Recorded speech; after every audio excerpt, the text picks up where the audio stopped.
Number 10. The Cambodian Genocide. This genocide took place from 1975 to 1979 when the Khmer Rouge regime, led by Pol Pot, systematically killed between 1.5 to 2 million people, about 25% of Cambodia's entire population. The Khmer Rouge had this brilliant idea that Cambodia should return to year zero, basically erasing all history, culture, and modern society to create their twisted version of an agrarian utopia. They emptied the cities, forcing everyone to work in labor camps in the countryside. If you wore glasses, spoke a foreign language, or had soft hands that suggested you were educated, congratulations, you'd likely be executed on the spot. The regime targeted intellectuals, professionals, and even people who simply looked educated. Imagine being killed because you looked too smart. The most horrifying part? The infamous killing fields, where prisoners were taken to be executed, not with bullets, because bullets were expensive, but with agricultural tools, bamboo sticks, or whatever else was handy. Many victims were forced to dig their own graves before being bludgeoned to death. Bodies were often left in mass graves so shallow that when it rained, the remains would rise to the surface. And yet, despite this horror show ending only in 1979, many schools spend more time teaching about ancient Roman bathhouses than this modern atrocity. Number 9. The Holodomor. In 1932 to 1933, Soviet dictator Joseph Stalin engineered a man-made famine in Ukraine that killed approximately 3.9 million people. The Soviet authorities confiscated all food from Ukrainian peasants, including the grain needed for the next year's planting. They even searched people's homes for any hidden food, taking every last crumb. Borders were sealed so people couldn't flee, and the government denied there was any famine at all. Parents watched their children starve to death, and there were even reported cases of cannibalism as people became desperate for food. Soviet propaganda made sure the world looked the other way, claiming these were just growing pains of collectivization. One survivor recounted how people would try to survive by eating tree bark, grass, and even boiled leather from their boots. Starving children with swollen bellies became a common sight, with bodies left to rot in the streets because there was no one strong enough to bury them. The truly depressing part? This wasn't just some unfortunate accident. It was deliberately designed to break Ukrainian resistance to Soviet rule. Stalin reportedly said, "If only one man dies of hunger, that is a tragedy. If millions die, that's only statistics." Well, congrats, Stalin. You made one hell of a statistic, and somehow most Western classrooms barely mention it. Number 8. The Indonesian Genocide.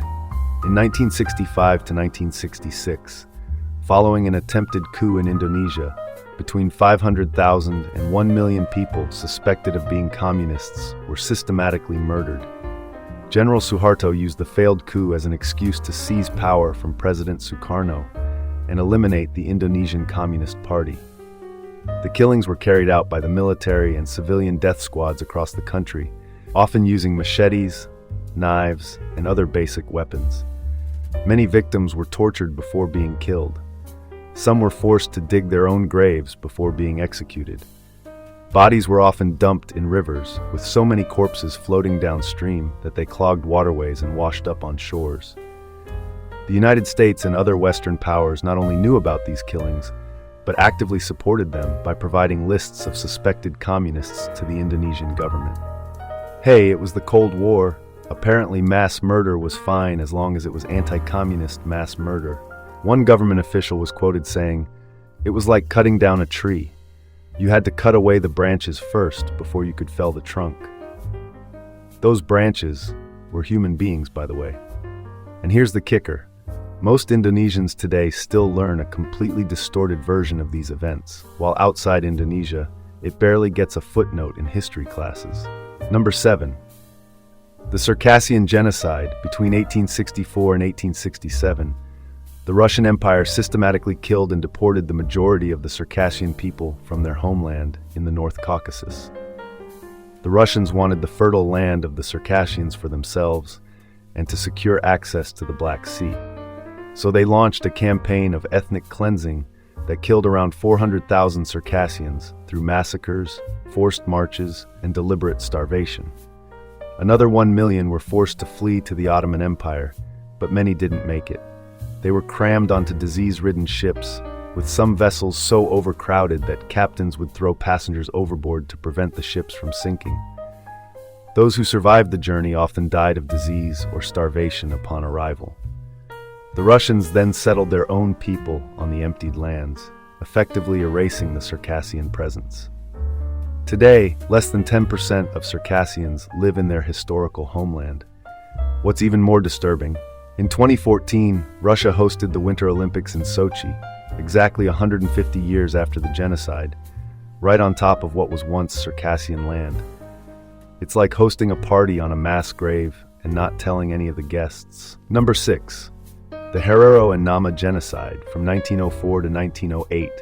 German colonial forces in present-day Namibia carried out the first genocide of the 20th century, exterminating approximately 80% of the Herero people and 50% of the Nama people.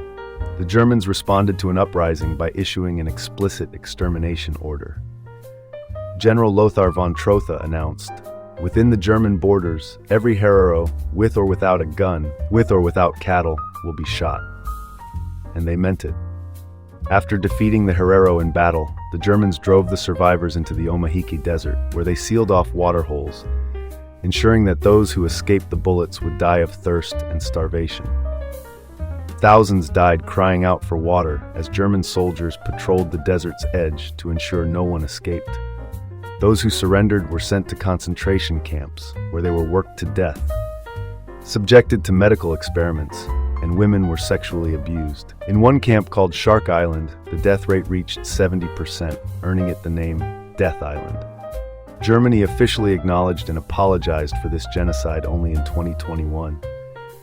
That's right, it took them 117 years to say, "Our bad," and you wonder why you never learned about this in school. Number 5. The Greek Genocide.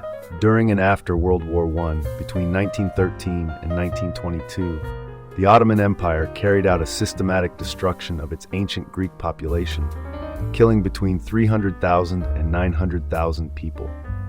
The Ottoman government, and later the Turkish nationalist movement, implemented a policy of violent Turkification, targeting the empire's Greek Christian subjects who had lived in Asia Minor for thousands of years. Greek men aged 18 to 45 were conscripted into labor battalions, where they were worked to death building roads or were simply marched into the mountains and executed. Women, children, and the elderly were forcibly deported, often through winter snow without food or shelter. Many died along the way. In some coastal towns, Greeks were loaded onto boats that were then sunk at sea. In others, people were locked in churches or schools that were then set on fire. One survivor described how soldiers would take babies by their legs and smash their heads against rocks to save bullets. While the Armenian Genocide from the same period has gained some recognition, the Greek Genocide remains largely forgotten. Some Greek communities that had existed since ancient times were completely wiped out, erasing thousands of years of history in just a few years. Number 4. The Assyrian Genocide. Concurrent with the Armenian and Greek genocides, the Ottoman Empire also targeted its Assyrian Christian population between 1914 and 1924, killing approximately 250,000 to 300,000 people, about 75% of the Assyrian population in the region. The Assyrians, one of the world's oldest continuous civilizations with a history spanning over 6,000 years, were subjected to mass killings, forced marches, and deportations. Ottoman forces and Kurdish irregulars would surround Assyrian villages, massacring the men and taking women and children as slaves or forcing them on death marches. In the city of Siirt, 4,000 Assyrian Christians were herded into caves that were then sealed and set on fire. In Diyarbakir, Assyrians were thrown into the Tigris River with their hands tied behind their backs. Religious leaders were specifically targeted, with priests being tortured before execution, often by having crosses carved into their chests or being crucified. Ancient churches and irreplaceable religious manuscripts dating back centuries were destroyed. Despite being part of the same campaign of extermination as the better-known Armenian Genocide, the Assyrian Genocide is rarely mentioned in history books, and few countries have officially recognized it. The descendants of survivors today find themselves once again under threat from groups like ISIS, making this not just forgotten history, but a continuing tragedy. Number 3, the Bangladesh Genocide. In 1971, during Bangladesh's war for independence from Pakistan, the Pakistani military and local collaborators killed between 300,000 and 3 million Bengali civilians in just 9 months. When East Pakistan, now Bangladesh, voted for independence, West Pakistan responded with Operation Searchlight, a planned military operation designed to crush all resistance. Pakistani soldiers were instructed to kill Bengali intellectuals, students, professionals, and particularly Hindus. The Pakistani army specifically targeted university students and professors, rounding them up and executing them to eliminate the intellectual class. Women were systematically raped as a weapon of war, with estimates suggesting between 200,000 and 400,000 women were sexually assaulted. In one particularly horrific incident, soldiers locked hundreds of students inside Dhaka University's Jagannath Hall and then set it on fire, burning them alive. They then waited outside to shoot anyone who tried to escape the flames. Despite the scale and brutality of these atrocities, the genocide received limited international attention at the time because major powers like the United States were allied with Pakistan. President Nixon and Henry Kissinger continued supporting Pakistan despite receiving detailed reports of the massacres from their own diplomats.